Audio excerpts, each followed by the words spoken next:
नमस्कार, आदाब, सत श्री अकाल दोस्तों। मैं हूं आपका होस्ट एंड दोस्त राजेंद्र ठाकुर। आप सुन रहे हैं रेडियो उड़ान फ्लाइट ऑफ फ्लाइट। और दोस्तों, शुरू हो चुका है हमारा साप्ताहिक कार्यक्रम जी के कैप्सूल, जो आपके ज्ञान को रखे कूल।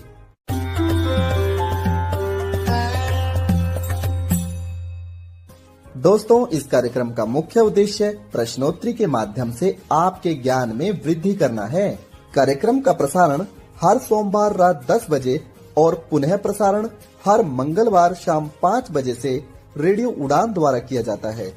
आइए शुरू करते हैं प्रश्नोत्तरी का सिलसिला, लेकिन उससे पहले एक छोटा सा ब्रेक। क्या आप डिसेबिलिटी के बारे में सटीक और विश्वसनीय जानकारी जानना चाहते हैं? तो विजिट करें disability.390.org।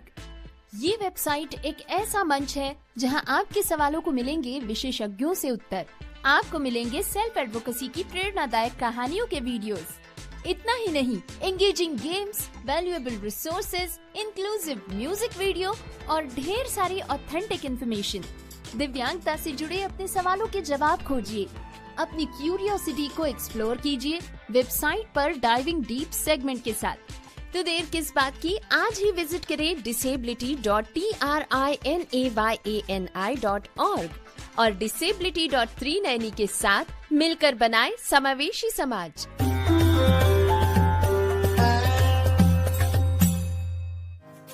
ब्रेक के बाद जीके कैप्सूल कार्यक्रम में आप सभी श्रोताओं का हार्दिक स्वागत है। दोस्तों, आज है 13 जुलाई, दिन सोमवार, सन 2026।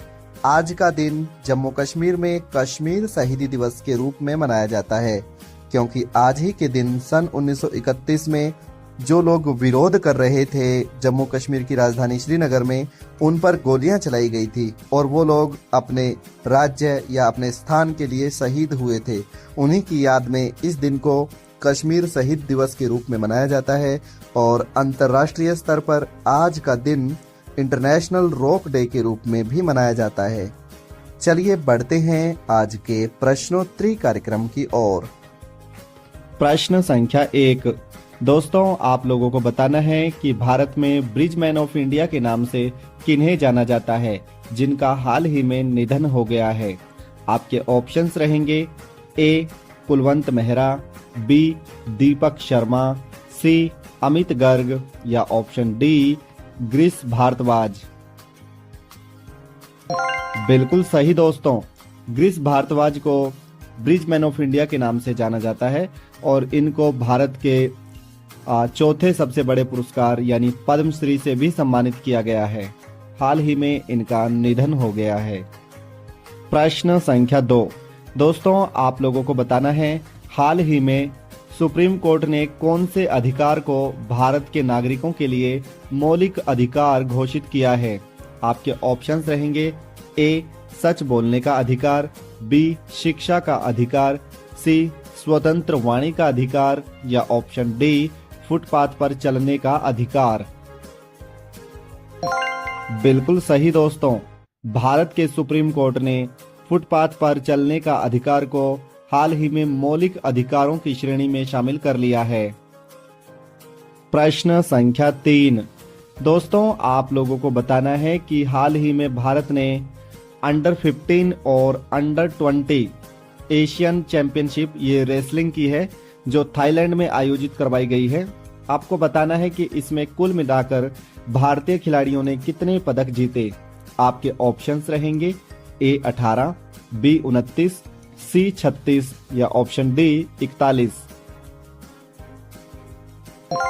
बिल्कुल सही दोस्तों, भारतीय खिलाड़ियों ने यानी 15 वर्ग में और 20 वर्ग में दोनों ने कुल मिलाकर 41 पदक जीते, जहां पर 15 जो वर्ग किलोग्राम था उसमें 21 पदक जीते गए और 20 किलोग्राम में 20 पदक जीते गए।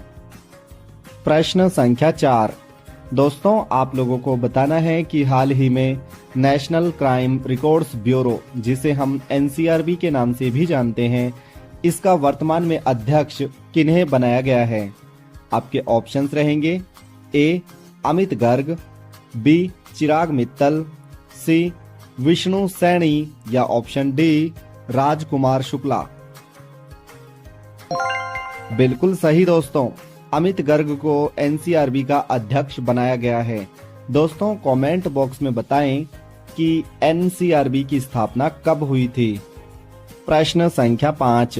दोस्तों यहाँ पर हम कुछ प्रश्न इस बार जो हमारे इंडेक्स होते हैं उनसे पूछेंगे, तो उनमें ही पहला प्रश्न है आप लोगों को बताना है, और सीरीज का ये 5वां प्रश्न है।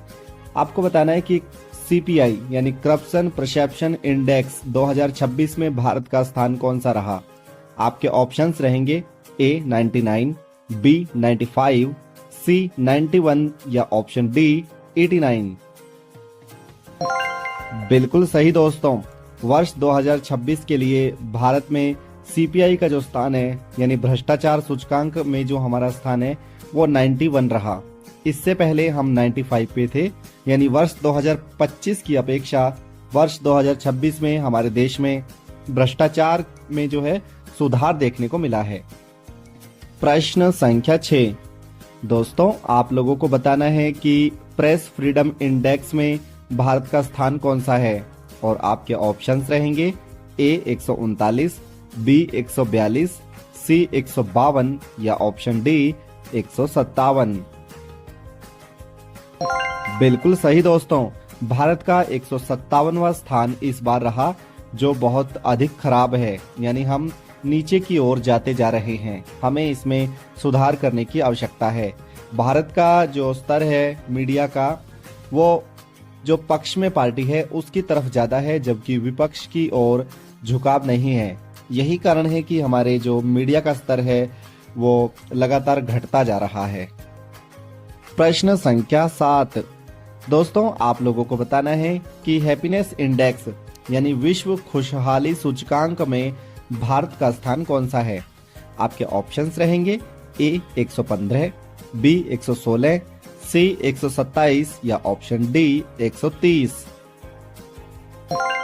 बिल्कुल सही दोस्तों, इस बार भारत का स्थान 116वां है, जो ज्यादा अच्छा नहीं कहा जा सकता है, यानी इस क्षेत्र में हमें और अधिक तरक्की करने की आवश्यकता है। प्रश्न संख्या 8। दोस्तों आप लोगों को बताना है कि ग्लोबल पीस इंडेक्स यानी विश्व शांति सूचकांक है जो, उसमें भारत का स्थान कौन सा है, और आप लोगों के लिए ऑप्शंस रहेंगे ए 127, बी 128, सी 130 या ऑप्शन डी 131। बिल्कुल सही दोस्तों, भारत का इस बार स्थान है 127, जो चिंताजनक है। यानी शांति के क्षेत्र में भी भारत को और अधिक प्रयास करना है, और हमारे स्थानीय मुद्दों को जल्द से जल्द इनका समाधान करना है, वैश्विक पटल पर शांति स्थापित करने की पुरजोर कोशिश करनी है। तब जाकर हमारा जो स्थान है सूचकांक है वो बेहतर हो सकता है। प्रश्न संख्या 9। दोस्तों आप लोगों को बताना है कि सस्टेनेबल डेवलपमेंट गोल्स, जिसे हम SDG भी बोलते हैं, इसमें भारत की रैंक कौन सी है। आपके ऑप्शंस रहेंगे ए 99, बी 95, सी 94 या ऑप्शन डी 91। बिल्कुल सही दोस्तों, इस बार SDG यानी सस्टेनेबल डेवलपमेंट गोल्स में हमारी रैंक 94 है। दोस्तों इसे हम हिंदी में सतत विकास लक्ष्यों के नाम से भी जानते हैं। इनकी कुल संख्या 17 है, और ये वर्ष 2015 से 2030 के मध्य पूरे भारत और इसके साथ विश्व में लागू हैं। इसमें कुछ महत्वपूर्ण कथन हैं जिनको हमें पूरा करना है, जैसे कि वर्ष 2030 तक जेंडर इक्वलिटी लानी है, सभी को शिक्षा प्राप्त हो जानी चाहिए, सभी को शुद्ध पानी पीने का जो है को मिलना चाहिए, और इसके साथ साथ गरीबी समाप्ति, ऐसे कुछ महत्वपूर्ण पॉइंट्स हैं। इससे पहले जो थे वो MDG गोल्स थे, जो वर्ष 2000 से 2015 के मध्य थे। उनकी कुल संख्या 8 थी। प्रश्न संख्या 10। दोस्तों आप लोगों को बताना है कि हाल ही में आदिवासियों लोगों के लिए एक ट्राइबेक्स नाम की एप्लीकेशन लॉन्च की गई है, जिसके माध्यम से उन्हें डिजिटल लर्निंग प्लेटफॉर्म प्रोवाइड करवाया जाएगा। इस प्लेटफॉर्म के माध्यम से वे अपनी वेशभूषा, खान पान, संस्कृति और रहन सहन के बारे में अधिक से अधिक जानकारी प्राप्त कर सकेंगे कि उनके पूर्वज किस प्रकार के लोकगीत गाते थे और किस तरीके से रहते थे, ताकि वे लोग भी अपनी संस्कृति से जुड़ा हुआ महसूस कर सकें। तो प्रश्न यही रहेगा कि ट्राइबैक्स एप्लीकेशन कहां से लॉन्च की गई है। आपके ऑप्शंस रहेंगे ए रांची से, बी भुवनेश्वर से, सी रायपुर से या ऑप्शन डी कुरनूल से। बिल्कुल सही दोस्तों, इस एप्लीकेशन को भुवनेश्वर से लॉन्च किया गया है। एप्लीकेशन में कुल मिलाकर 20 प्रकार के कोर्सेज पढ़ाए जाएंगे आदिवासी लोगों को। प्रश्न संख्या 11। दोस्तों, आप लोगों को बताना है कि हाल ही में टाइम आउट की एक रिपोर्ट आई है जिसमें दुनिया के 10 सबसे बड़े खुशहाल देशों की सूची बनाई गई है। इसमें भारतीय शहर भी शामिल है जो 6वें स्थान पर है। आपको उस शहर का नाम बताना है। आपके ऑप्शंस रहेंगे ए लखनऊ, बी चंडीगढ़, सी पांडुचेरी या ऑप्शन डी जयपुर। बिल्कुल सही दोस्तों, इसमें भारत का एकमात्र शहर जयपुर शामिल है। जयपुर राजस्थान की राजधानी है और ये अपने बेहतरीन वनों के लिए और पुराने स्ट्रक्चर के लिए जाना जाता है। इसे हम गुलाबी नगरी के नाम से भी जानते हैं। और दोस्तों, साथ साथ इसमें एसएमएस स्टेडियम, जिसे हम सवाई मानसिंह स्टेडियम के नाम से जानते हैं, वो इसी शहर में स्थित है। प्रश्न संख्या 12। दोस्तों, आप लोगों को बताना है हाल ही में बौद्ध धर्म से संबंधित एक स्थल जिसको हम चेष्टा वर्ण महाविहार के नाम से जानते हैं, इसे UNESCO Asia Pacific heritage award 2025 से सम्मानित किया गया है। आपको बताना है कि ये स्थान किस देश में है। आपके ऑप्शंस रहेंगे ए भारत में, बी नेपाल में, सी म्यांमार में या ऑप्शन डी थाईलैंड में। बिल्कुल सही दोस्तों, चेष्टा वर्ण महाविहार जो स्थान है ये नेपाल में स्थित है। प्रश्न संख्या 13। दोस्तों, आप लोगों को बताना है हाल ही में 2000 वर्षों से भी अधिक पुरानी अंगूठी जिस पर ब्राह्मी लिपि में अंकित है, इस अंगूठी को किस देश में खोजा गया है। आपके ऑप्शंस रहेंगे ए भारत में, बी म्यांमार में, सी थाईलैंड में या ऑप्शन डी कंबोडिया में। बिल्कुल सही दोस्तों, ब्राह्मी लिपि से अंकित जो अंगूठी है वो थाईलैंड देश में मिली है। थाईलैंड की राजधानी है बैंकॉक और यहाँ की करेंसी है थाई बात। दोस्तों, आपको बता दूं कि ब्राह्मी लिपि को पढ़ने में सफलता प्राप्त की थी जेम्स प्रिंसेप ने। आप कमेंट बॉक्स में बताएं कि उन्होंने इस लिपि को कौन से वर्ष में पढ़ा था। प्रश्न संख्या 14। दोस्तों, आप लोगों को बताना है कि भगवान शिव को समर्पित प्रमनानन मंदिर किस देश में स्थित है। हाल ही में प्रधानमंत्री नरेंद्र मोदी जी ने इस मंदिर में पूजा अर्चना भी की थी। आपके ऑप्शंस रहेंगे ए मलेशिया में, बी इंडोनेशिया में, सी ऑस्ट्रेलिया में या ऑप्शन डी न्यूजीलैंड में। बिल्कुल सही दोस्तों, ये मंदिर इंडोनेशिया में है। दोस्तों, इंडोनेशिया की वर्तमान राजधानी का नाम है जकार्ता और इसकी भविष्य की राजधानी का नाम होगा न्यू संतारा। यहाँ के वर्तमान में राष्ट्रपति हैं प्रबोवो सुबियांतो। इसे द्वीपों का देश भी कहा जाता है और ये विश्व में मुस्लिम लोगों का सबसे बड़ा देश है। प्रश्न संख्या 15। दोस्तों, आप लोगों को बताना है हाल ही में भारत को स्वांग पोर्ट है, ये किसी देश में स्थित है, इसके डेवलपमेंट का काम मिला है। आपको बताना है कि स्वांग पोर्ट किस देश में है और आपके ऑप्शंस रहेंगे A Australia, B New Zealand, C Fiji या ऑप्शन डी इंडोनेशिया। बिल्कुल सही दोस्तों, आपने खबरों में भी सुना होगा इंडोनेशिया के स्वांग पोर्ट को भारत की प्राइवेट कंपनियां डेवलप करेंगी। ये चाइना के लिए एक चिंता का विषय है जबकि भारत के लिए फायदे का सौदा, क्योंकि ऐसा करके हम मलाक्का जो जल संधि है उस पर भी अपनी नजर बना सकेंगे। प्रश्न संख्या 16। दोस्तों, आप लोगों को बताना है कि ईस्ट इंडिया कंपनी की स्थापना 31 दिसंबर सन 1600 को हुई थी। इस समय इसकी प्रारंभिक पूंजी कितनी थी। आपके ऑप्शंस रहेंगे ए 12,000 पाउंड, बी 20,000 पाउंड, सी 62,000 पाउंड या ऑप्शन डी 72,000 पाउंड। बिल्कुल सही दोस्तों, इस कंपनी की उस समय जो प्रारंभिक मुद्रा थी या फिर धन था इसके पास, वो 72,000 पाउंड के लगभग था। प्रश्न संख्या 17। दोस्तों, आप लोगों को बताना है कि आधुनिक फुटबॉल का जन्म किस देश में हुआ था। आपके ऑप्शंस रहेंगे ए इंग्लैंड में, बी न्यूजीलैंड में, सी स्कॉटलैंड में या फिर ऑप्शन डी स्विट्जरलैंड में। बिल्कुल सही दोस्तों, जो आधुनिक फुटबॉल है इसका जन्म हुआ था इंग्लैंड में, जबकि प्राचीन फुटबॉल का जन्म चीन देश में हुआ था। प्रश्न संख्या 18। दोस्तों, आप लोगों को बताना है कि मौर्य काल से संबंधित राम अपूर्वा लेख किस राज्य में स्थित हैं। ये स्तंभ लेख हैं दोस्तों। आपके ऑप्शंस रहेंगे ए बिहार में, बी उत्तर प्रदेश में, सी कर्नाटक में या ऑप्शन डी आंध्र प्रदेश में। बिल्कुल सही दोस्तों, राम अपूर्वा स्तंभ लेख जो हैं वो बिहार राज्य के पूर्वी चंपारण जिले में स्थित हैं और इनका संबंध मौर्य काल से है। प्रश्न संख्या 19। दोस्तों, आप लोगों को बताना है कि हाल ही में नाटो समूह में सबसे अंत में शामिल होने वाला देश कौन सा है और इसका क्रम है 32वां। आपके ऑप्शंस रहेंगे ए पोलैंड, बी स्वीडन, सी स्लोवाकिया या ऑप्शन डी पेरू।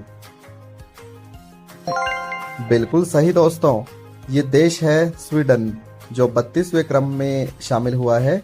नाटो की स्थापना 4 अप्रैल 1949 को हुई थी और उस समय इसमें 12 देश सदस्य थे।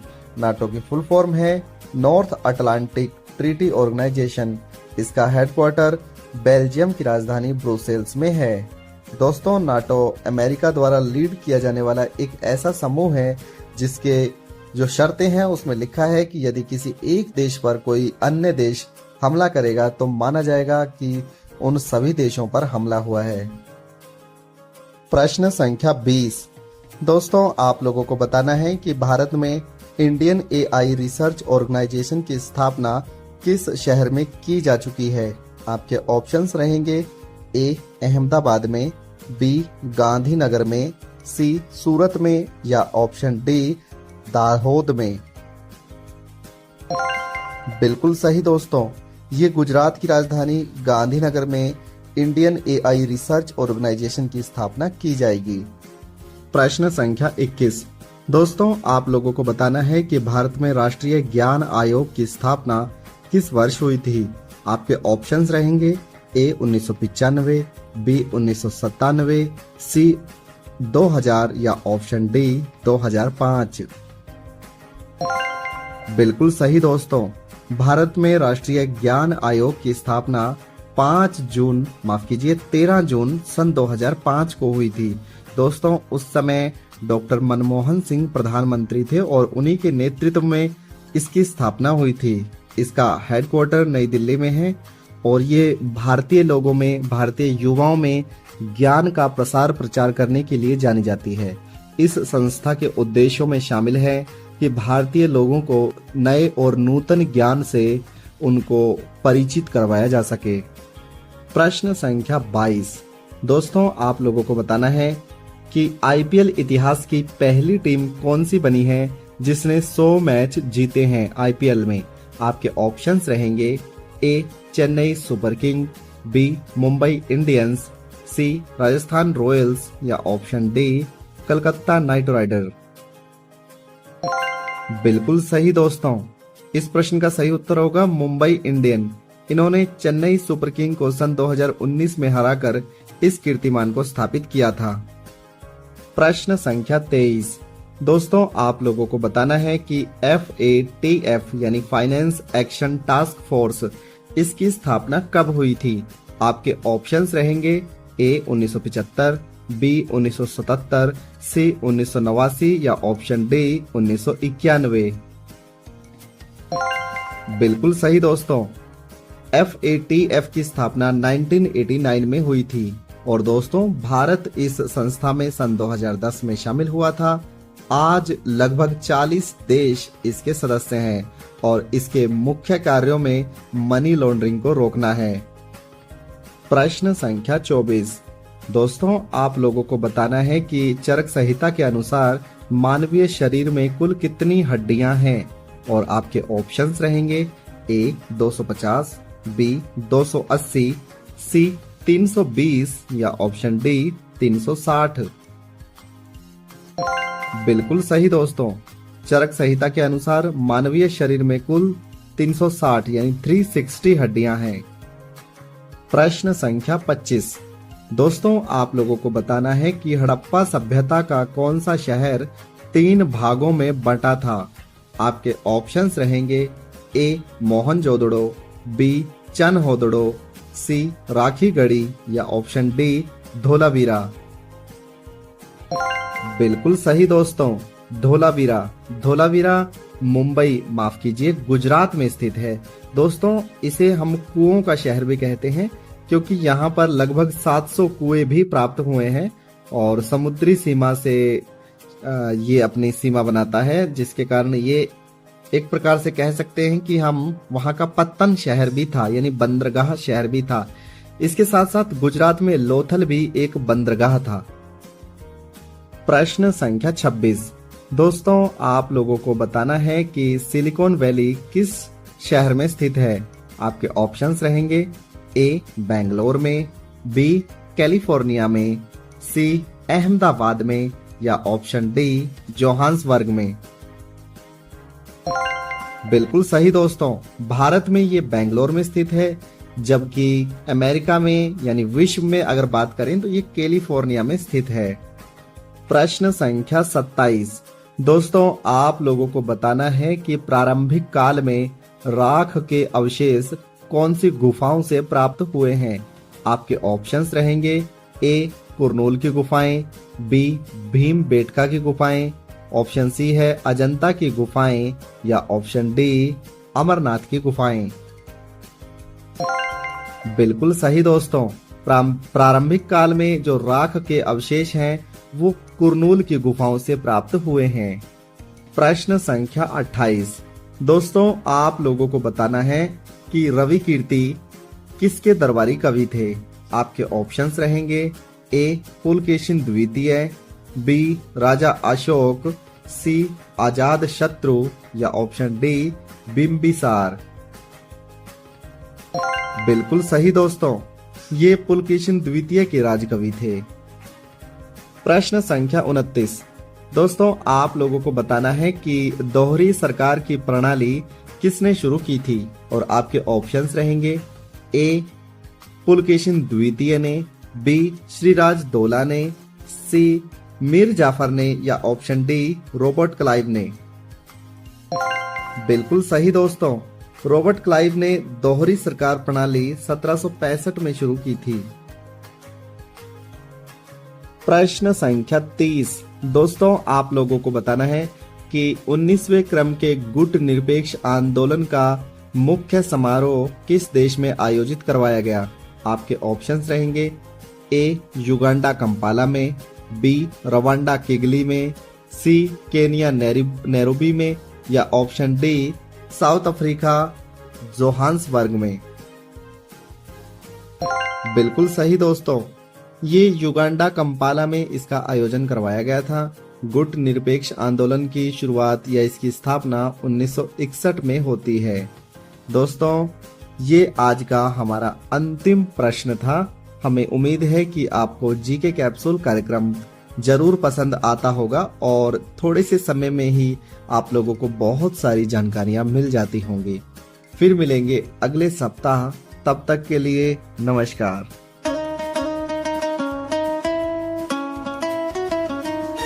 जिद है इतिहास बदलने की, जिद है इतिहास बदलने की, जिद है इतिहास बदलने की, जिद है इतिहास बदलने की।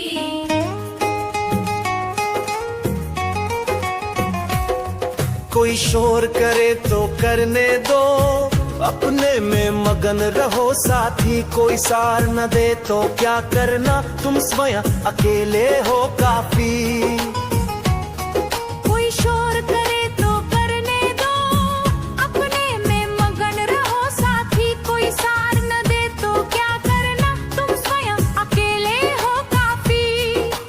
कदम बढ़ाते जाना है, मुश्किल आसान बनाना है। हर कदम बढ़ाते जाना है, मुश्किल आसान बनाना है।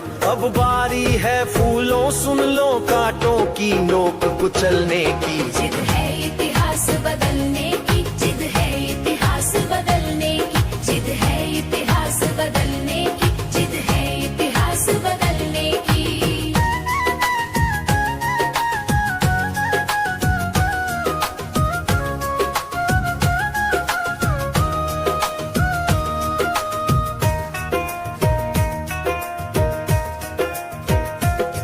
ठोकर खाकर गिर जाना क्या चलने से तुमको रोकेगा। हर बार तुम्हारा गिरना ही दुगने साहस में झोंकेगा। ठोकर खाकर गिर जाना क्या चलने से तुमको रोकेगा। हर बार तुम्हारा गिरना ही दुगने साहस में झोंकेगा। चल रही हवाएं हर चन है, संदेश सुनाती सनसन है। चल रही हवाएं हर चन है, संदेश सुनाती सनसन है। लहू पसीना कर लेना, बारी है तुम्हारे चलने की। जिद है इतिहास बदलने की, जिद है इतिहास बदलने की, जिद है इतिहास बदलने की, जिद है इतिहास बदलने की।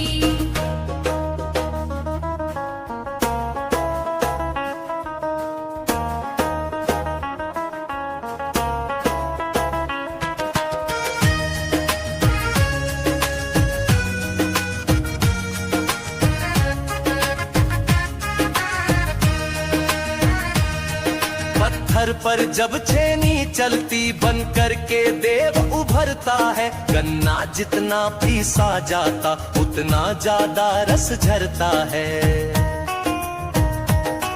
पत्थर पर जब छेनी चलती बन करके देव उभरता है। गन्ना जितना पीसा जाता उतना ज्यादा रस झरता है। यदि विजय सूर्य पर पाना है तो बादल सा बन जाना है। यदि विजय सूर्य पर पाना है तो बादल सा बन जाना है। सागर की लहरें क्या रोके, क्षमता है पार उतरने की। जिद है इतिहास बदलने की, जिद है इतिहास बदलने की, जिद है इतिहास बदलने की, जिद है इतिहास बदलने की। कोई शोर करे तो करने दो, अपने में मगन रहो साथी। कोई साथ न दे तो क्या करना, तुम स्वयं अकेले हो काफी। हर कदम बढ़ाते जाना है, मुश्किल आसान बनाना है। अब बारी है फूलों सुन लो कांटों की, नोक कुचलने की। जिद है इतिहास बदलने की, जिद है इतिहास बदलने की, जिद है इतिहास बदलने की, जिद है इतिहास बदलने की।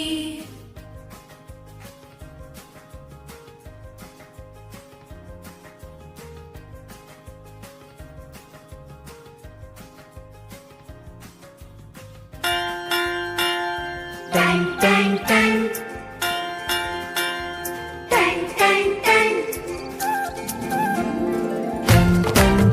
सुनो घंटी बजी स्कूल की, चलो स्कूल तुमको पुकारे। पल पल पल रोशनी जो मिली स्कूल की, जगमगाओगे तुम बन के तारे। सुनो घंटी बजी स्कूल की, चलो स्कूल तुमको पुकारे। पल पल पल रोशनी जो मिली स्कूल की, जगमगाओगे तुम बन के तारे।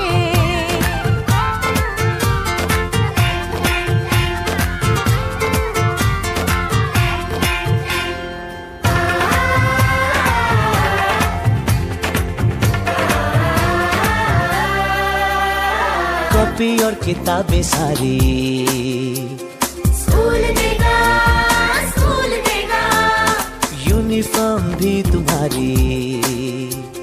स्कूल देगा, स्कूल देगा।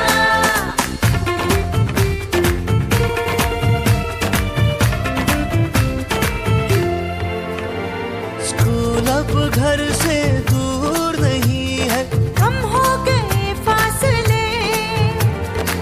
पहुंचोगे स्कूल के गेट पर तुम, थोड़ा सा भी जो चले प्यार और नरमी से तुमको पढ़ाएंगे, टीचर है ऐसे भले। सच सच सच प्रीत अब है यही स्कूल की, कभी टीचर न बच्चों को मारे। सुनो घंटी बजी स्कूल की, चलो स्कूल तुमको पुकारे।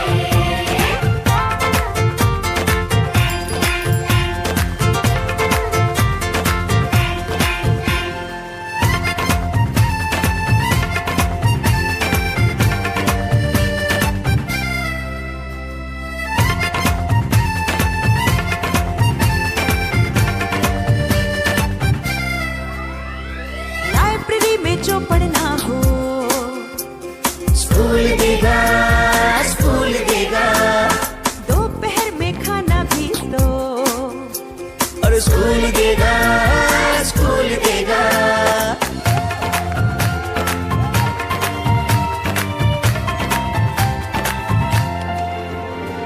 पढ़ना भी है और है खेलना भी है, दोनों बातें यहाँ। ध्यान उनका भी पूरा रखा गया है, ये जान ले लड़कियां। वो जो पढ़ेंगी, जो आगे बढ़ेंगी, तो बदलेगा हिंदुस्तान। घर घर घर शिक्षा जब पहुंचेगी स्कूल की, शक्ति पाएंगे निर्बल भी सारे। सुनो घंटी बजी स्कूल की, चलो स्कूल तुमको पुकारे। चलो स्कूल तुमको पुकारे, चलो स्कूल तुमको पुकारे, चलो स्कूल तुमको पुकारे। शिक्षा मेरा अधिकार है।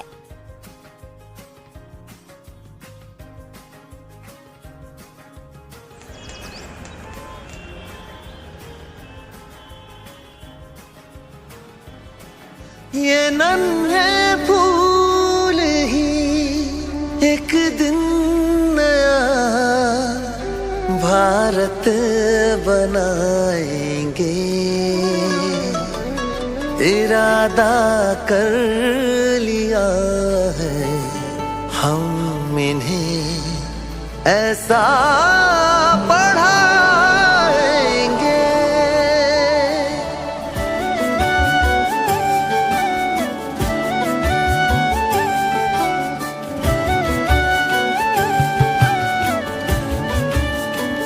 पढ़ेंगे हम कि हमको कोई भी बहका न पाए, पढ़ेंगे हम कि हमको कोई भी लड़वा न पाए, पढ़ेंगे हम कि धर्मों के सही पैगाम क्या है, पढ़ेंगे हम खुदा क्या है, हमारे राम क्या है। ये नन्हे दीप ही इंसानियत की लौ जलाएंगे। हो इरादा कर लिया है हम इन्हें ऐसा पढ़ाएंगे।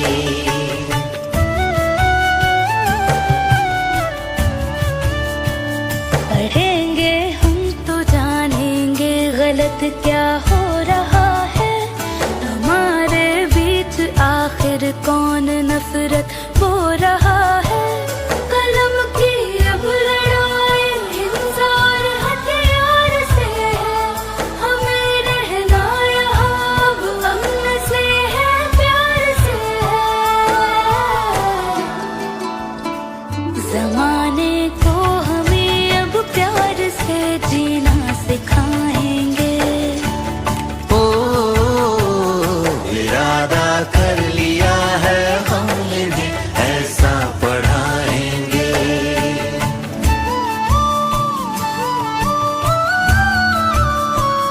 जो इंसान में ना इंसान देख पाए वो पढ़ा ही क्या, जो इज्जत औरतों को दे न पाए वो पढ़ा ही क्या, पढ़ा ही क्या।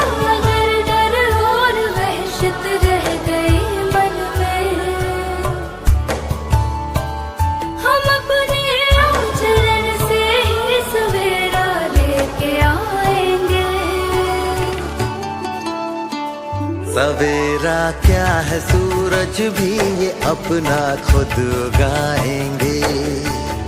ओ इरादा कर लिया है हमने ऐसा पढ़ाएंगे।